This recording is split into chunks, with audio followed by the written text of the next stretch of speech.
Hi friends, అందరూ బాగున్నారా? నేనైతే బాగున్నానండి. నేను మీ స్వరూప. మీరు చూస్తుంది స్వరూప మల్టీ వ్లాగ్స్ అండి.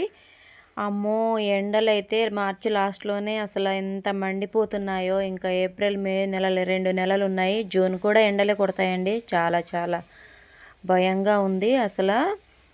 మా ఊరైతే గోదావరి పక్కనే ఉన్నందుకు ఇంకా ఇసుక ఉంటుంది కదండి. చాలా వేడొస్తుంది ఊర్లో మాత్రం. పల్లెటూర్లలో చెట్లు ఉంటున్నాయి కాబట్టి కొంచెం పర్వాలేదు.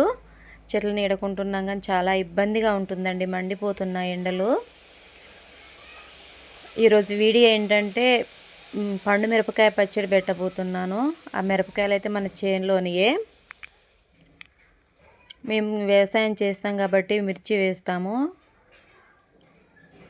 మిర్చి మన చేలోయే 3 కేజీల మిరపపండ్లు తీసుకున్నాను.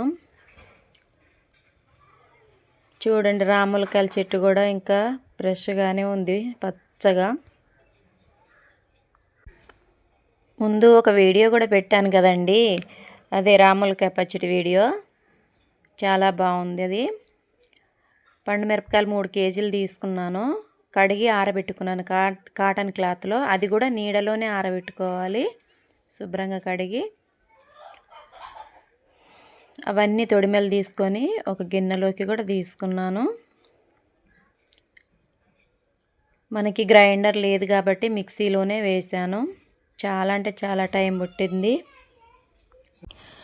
చింతపండు, ఊర్లో చెట్లకి చింతపండు తీసుకొచ్చారండి. అది తీసుకొచ్చి ఆరబెట్టి తొక్క తీసేసి గింజ తీయడం చాలా కష్టం. ఇగో ఇలా స్పూన్ తోటి తీస్తున్నాను గింజలైతే. అదంతా తీసి అదంతా చేసేసరికి ఒక 2 అవర్స్ అట్లా పట్టింది. ఇగో ఇలా తీయాలి గింజలు. చాలా కష్టంగా ఉంటుందండి ప్రతి గింజ తీయాలంటే. వామ్మో, చాలా ఇబ్బందిగా కూడా ఉంటుంది, కానీ తీశాను. కొన్నంత తేలికైతే కాదు. చింతపండు కొనుక్కొని శుభ్రంగా తొందరగా చేసేసుకుంటాం. ఇగో ఇలా ఉన్న పండుని మాత్రం మొత్తం క్లీన్ చేశాను. 3 కేజీలకి 3/4 కేజీ తీసాను. గింజ తీసి ఇలా క్లీన్ చేసి పెట్టుకున్నాను. శుభ్రంగా అదంతా నారలు కూడా ఏం లేకుండా తీసుకోవాలి. తీసుకొని ఒక మిక్సీ జార్లోకి తీసుకున్నాను. చింతపండు ఆరబెట్టి మిక్సీ జార్లోకి తీసుకొని అందులో ఉప్పు వేసుకొని మిక్సీ పడితే మంచిగా పౌడర్ లాగా ఉంటుందండి. మిరపకాయలలో వేయంగానే జారకుండా మంచిగా వస్తుంది.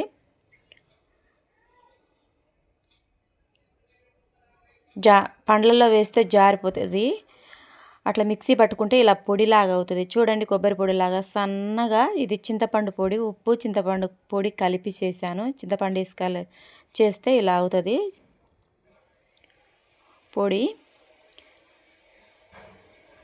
ఆ పండ్లు మిక్సీ పట్టేటప్పుడు ఈ పొడి కూడా వేస్తూ మధ్య మధ్యలో ఒక వాయకి ఇంత అని వేసుకుంటూ మిక్సీ పట్టుకోవాలి. మనకి గ్రైండర్ లేదు, మిల్లు దగ్గరికి వెళ్ళలేదు కాబట్టి ఇంట్లోనే మిక్సీలోనే చేశాను. ఆ 3 కేజీలు మిక్సీ పట్టాను మెత్తగా. ఇలా ముక్కలు ఇరుచుకుంటూ కొన్ని కొన్ని కొంచెం కొంచెంగా తీసుకుంటూ మొత్తం మిక్సీ పట్టాను. మిర్చి, ఇదిగో చింతపండు పౌడరు. ఎప్పుడన్నా చేశారండి చింతపండు పౌడర్? ఇలా చేసుకోవాలి. ఉప్పేసి చింతపండు ఆరబెట్టి అందులో ఉప్పు వేసుకొని ఇలా మిక్సీ పట్టుకోవాలి. కొంచెం ఉప్పు కూడా వేసుకున్నాను, పసుపు కూడా వేసుకున్నాను, జీలకర్ర అవన్నీ వేసుకొని ఇలా మెత్తగా మిక్సీ పట్టుకున్నాను. చూడండి, చింతపండు పచ్చడి 3 కేజీలు ఎలా ఉందో వేరే గిన్నెలోకి తీసుకున్నాను. ఇది చాలా రెడ్గా కలర్ఫుల్గా చాలా బాగుంది. చూడండి, చూడగానే నోరూరేంత సూపర్గా ఉంది. టేస్ట్ కూడా చాలా చాలా బాగుంది.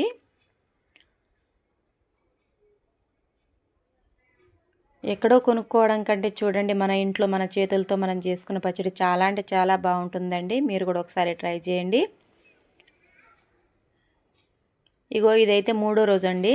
పోపు పెట్టుకోవడానికి తీసాను. పోపులో అన్నీ జీలకర్ర, మెంతులు, ఆవాలు, ఎండుమిర్చి వేసుకున్నాను.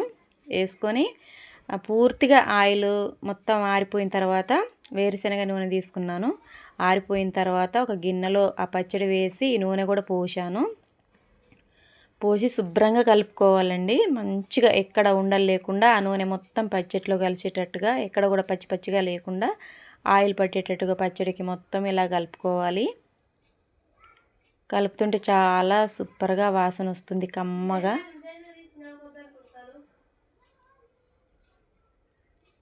కలుపుకున్న తర్వాత పచ్చడి ఇలా ఉంది. దాన్ని వేరే ప్లాస్టిక్ బకెట్లోకి తీసుకున్నాను.